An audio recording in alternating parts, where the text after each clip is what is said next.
welcome back. I'm Di, and today is the start of my November wrap-up vlog. So I have only finished one thing so far. It is Sunday, November 7th.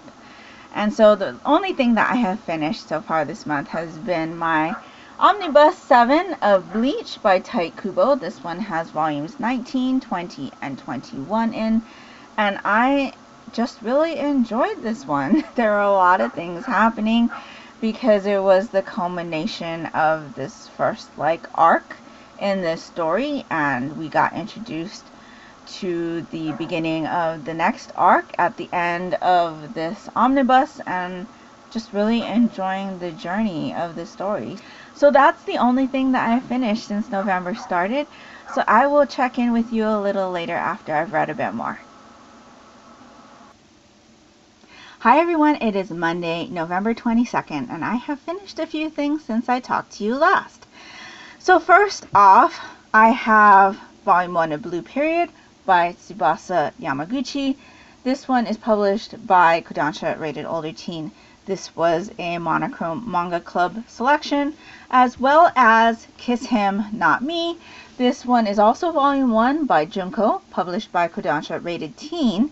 I read both of these volumes for the Monochrome Manga Club, so you will have my series first impressions video as always. I'll link it down in the description box below in case you're interested in my thoughts on these.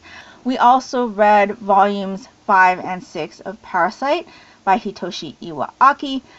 I really am still enjoying this series. A lot of things that happened in these volumes I feel like is going to make concluding the series complicated.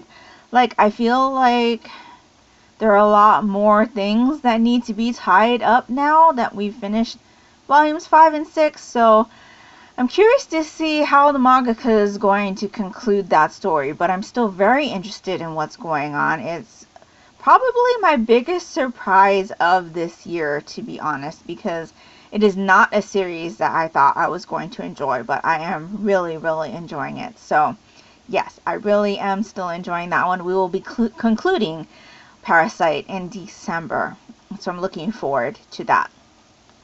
Since I talked to you last, I also read Solo Leveling by Chugong. This is installment 1. This is the light novel version, so it is like a book. I also listened to a majority of this story on audiobook, which I bought from Audible using my credit, and that one is narrated by Ki Hong Lee. Really enjoyed his narration. Some of the sound effects were a little bit corny because he's actually saying the sound effects, but it was still very entertaining, and I'm looking forward to continuing this one. I'm definitely going to be continuing in the light novel and audio book versions. But yes, really enjoying this. I also read, for comparison purposes, the manhwa. So this is volume 1 of the manhwa, which is illustrated by Dubu. And this one is published by Yen Press, Rated Older Teen. This one is a full color graphic novel. And it's a manhwa because it is Korean, and I really enjoyed this one as well, but I will be sticking to this story in the light novel / audiobook realm because this volume right here only gives you a third of what's in the light novel. But I talk about this story a lot more in my series first impressions video on this, so I'll link that down in the description below as well. But I really enjoyed the story, and I am looking forward to continuing it. Most recently, I finished volume 3, or installment 3, of Robotech by Jack McKinney.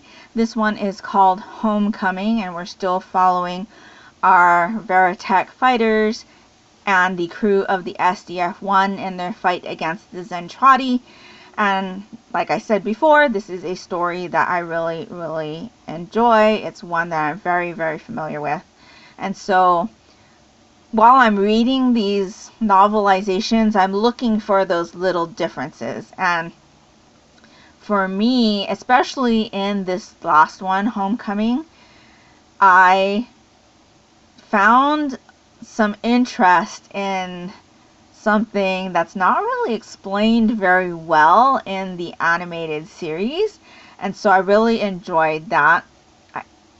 I'm pretty sure that I had told you earlier that I had finished number 2 as well, which was Battle Cry, but if I hadn't, because it's been a while, if I hadn't, I did also finish Battle Cry, and so I'm still really enjoying this series, and I'm looking forward to completing this Macross arc, if you will. The Macross section is the one that I am familiar with. It's after that I am not. So I am really looking forward to getting through the Macross arc and then exploring the rest of those novels as I go. So that completes everything that I have read since I talked to you last. I will be back one more time before the end of this wrap-up vlog to let you know how the month ended up and what I ended up completing from now until then. So I will chat with you a little later. Hi everyone, it is Friday, November 26th, and I have finished one more book since I talked to you last. I finished The Phantom Tollbooth by Norton Juster. This book is also illustrated by Jules Pfeiffer, and this is a book that I have read in my childhood, so this is a reread for me.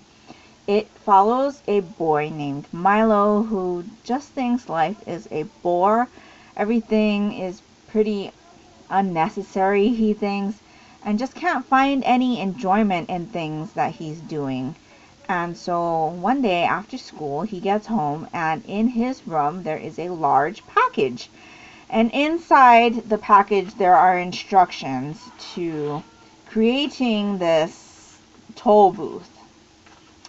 And so he decides to put it all together, and I'll show you a little bit of the illustration. So you can see the toll booth here. He decides to put it all together and go on an adventure, and so he basically meets a ticking watchdog named Talk. He goes on a quest to rescue Rhyme and Reason, and there's just a whole bunch of really interesting things that happen on this adventure. This book is very unique in the things that Milo comes across, I would say. It has, like, things that he should be learning, I would say. There's, like, something that has to do with math, and then, like, grammar and words and things like that. And I really, really enjoyed this experience, rereading this as an adult. I loved this book when I was a kid. I watched the movie. In fact, I just recently picked up the movie because my daughter has never watched it, and I thought it would be really interesting for her to watch it as well. She has read this book, and so she is also familiar with this story. And I just really enjoyed re-experiencing this. There were a lot of things that I remembered from when I was a kid, which was really fun because it's been quite a while since I read this the first time. And yeah, I just really, really enjoyed it. I listened to part of the audiobook for the first time as well. I would say, though, that if you have not read this book before, don't listen to the audiobook. Or if you do, and that's the only way that you are able to experience this story, skip through the prologue that is done by the author, because this, at least the version that I borrowed from my library, had a foreword by Norton Juster, and he talks about getting the illustrator on board and how the illustrator didn't like to illustrate certain things and why things were changed and things like that. It gives a lot of spoilers, and so I would highly recommend skipping through that prologue if you do listen to the audiobook, unless you have already read this before, because like I said, it gives a lot of spoilers, and I don't think you're going to get the best experience hearing that before you experience this book the very first time.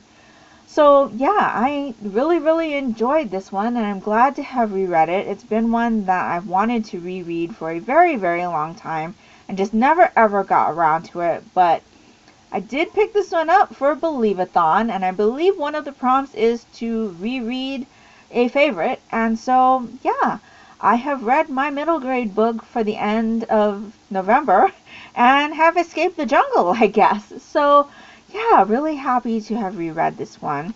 And that will do it for this part of the wrap-up. I will be back one more time for one final wrap-up for the month of November to let you know what I have finished in the next 4 days and to let you know how many books I ended up reading in total by the end of November. So I'll talk to you in a little bit. Hi everyone, it is Tuesday, November 30th. So it is the last day of the month and I am here to finish out this wrap up. So I have read one more book since I talked to you last, but before that I do want to address that I did decide to go ahead and DNF Lost in a Good Book, which is the second book in the Tuesday Next series by Jasper Fforde. I read 105 pages of this and it just didn't grab me. I do kind of remember the first book in this series being kind of meh. I did give it 4 stars, but at that time on Goodreads, I wasn't writing down my reviews. I was just giving star ratings. And so I don't exactly remember, but in the back of my head, I do think I didn't really think that it was a really that it was a series that I was going to want to continue. And that's probably why it's taken me so long to go ahead and pick up the next book in that series. The other thing about this book is in the 105 pages, the whole thing about what happens in the back, the whole mystery aspect, and why she needs to go in to pose the Raven, doesn't even happen. None of that is in those first 105 pages. In the first 105 pages, she gushes a lot about her husband. She gets herself into a little bit of trouble. And that's pretty much it. There's a bit about her family, but there's no real mystery aspect to it. And I don't necessarily like stories that are just about a person who is going about their day-to-day life and maybe gets into a little bit of trouble, has some quirky family. That's not the type of book I normally go for anyway. And even though I know something's going to happen in this book where she has to go into a book and try to work that mystery out, how many more pages am I going to have to read before I get there? I know this is a series that several people I know and watch on BookTube enjoy, but for me, it just wasn't it. Furthermore, I am so glad that I read Rebecca earlier this year because in the 105 pages that I read, there is a spoiler for Rebecca, and I believe Tess Duberville? Something. It's just a passing comment, but nonetheless, it was a spoiler, and I could see that at least with Rebecca, it was because I read that book. So I'm not too enthused about the fact that little spoilers like that on classic novels are being thrown in, especially if you haven't read those classic novels, because this spoiler that was dropped was like an endgame spoiler. It gave away the whole book of Rebecca in 5 words or less. So yeah, decided to DNF this. I actually saw that my mom had read this and rated it 3 stars, and she doesn't remember anything about this book. I did ask her. So yeah, I don't know if I'm just going to give up on this series or try again, but it's possible that this just wasn't the right time for me to pick this one up. In any case, it wasn't interesting to me when I did, So I am putting this on the DNF list right now. Like, none of the books that I DNF are hard DNFs unless I really have strong feelings about it. And this is one of those books that I don't really have strong feelings about. I could decide to pick it up and explore another 100 pages sometime in the future. But right now, that's not something that I want to do. So I'm going to put that on the DNF list. The book that I did finish was Dead Until Dark, which is the first book in the Sookie Stackhouse mystery series by Charlaine Harris. This was a book that I had to read for my Rotating Decks TBR game. And in this one, we follow Sookie Stackhouse, who is like a waitress with telepathic abilities. And she has always had trouble with that because it takes a lot of energy to kind of put up walls so that she doesn't hear everybody's thoughts.